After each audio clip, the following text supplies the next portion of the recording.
హిమాలయ పర్వతాల మధ్యలో పరమశివుడు గాఢమైన తపస్సులో మునిగిపోయి ఉన్నాడు. ఆయన చుట్టూ నిశ్శబ్దం, గంగ భూమిపై రాక్షసులు అల్లకల్లోలం సృష్టిస్తున్నారు. వారు మనుషుల యజ్ఞాలు, పూజలు అడ్డుకుంటున్నారు.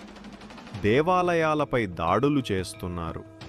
యజ్ఞవేదికలపై అగ్నులు ఎగసిపోతున్నాయి. పూజారులు భయంతో పరుగులు తీస్తున్నారు. భక్తులు అల్లకల్లోలంలో చిందరవందరగా మారుతున్నారు. రాక్షసులు పవిత్ర వస్తువులను ధ్వంసం చేస్తున్నారు. భూమిపై రాక్షసులు చేస్తున్న అల్లకల్లోలం చూసి భయపడ్డ దేవతలు బ్రహ్మదేవుడి వద్దకు వెళ్ళి రాక్షసులు యజ్ఞాలు, పూజలు అడ్డుకుంటున్నారు అని చెప్పారు. అప్పుడు బ్రహ్మదేవుడు దేవతలతో ఇలా అన్నాడు: కైలాసంలో శివుడు తపస్సులో ఉన్నాడు. అతని తపస్సును భగ్నం చేస్తే ఈ రాక్షసుల నుండి ఆయనే కాపాడుతాడు అని చెప్పాడు. శివుడి తపస్సును భగ్నం చెయ్యటానికి బ్రహ్మదేవుడు కామదేవుడిని పిలిచాడు. శివుడి మనస్సును ప్రేమలోకి దారి మళ్లించు అన్నాడు. కామదేవుడు మన్మథ బాణం ఎక్కి హిమాలయాలకు చేరుకున్నాడు. పార్వతీదేవి తపస్సు చేస్తోంది. ఆమె పక్కనే శివుడు ధ్యానంలో ఉన్నాడు. కామదేవుడు తన పుష్పబాణం విసిరాడు. బాణం తగిలిన క్షణంలో శివుడు తపస్సు నుండి లేచి మూడవ కన్ను తెరిచాడు. ఆ కోపం అంత శక్తివంతమై ఉంది. కామదేవుడు ఆ క్షణంలోనే భస్మమయ్యాడు.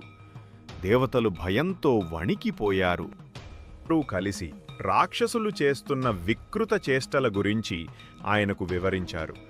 అప్పుడు పరమశివుడు కోపోద్రిక్తుడై ఆయన జటలలోంచి ఒక జటను తుంచి భూమికి ఏసి కొట్టాడు. భూమిలోంచి రాక్షసుడు ఉద్భవించాడు. అప్పుడు పరమశివుడు ఆ రాక్షసుడిని సంహరించాడు. పరమశివుడు రాక్షసులతో యుద్ధం చేసి వారిని సంహరించాడు. అనంతరం దేవతలందరూ పరమశివుడికి ధన్యవాదాలు తెలుపుతూ ఆనందం వ్యక్తం చేస్తున్నారు. పరమశివుడు వారిని ఆశీర్వదిస్తాడు. కామదేవుని మరణం తర్వాత పార్వతీదేవి భయపడలేదు. ఆమె శివుని పొందడానికి మరింత గాఢమైన తపస్సు చెయ్యసాగింది. అరణ్యాలలో, మంచులో, ఆకలితో కూడిన దినాలలో కూడా తపస్సు కొనసాగించింది.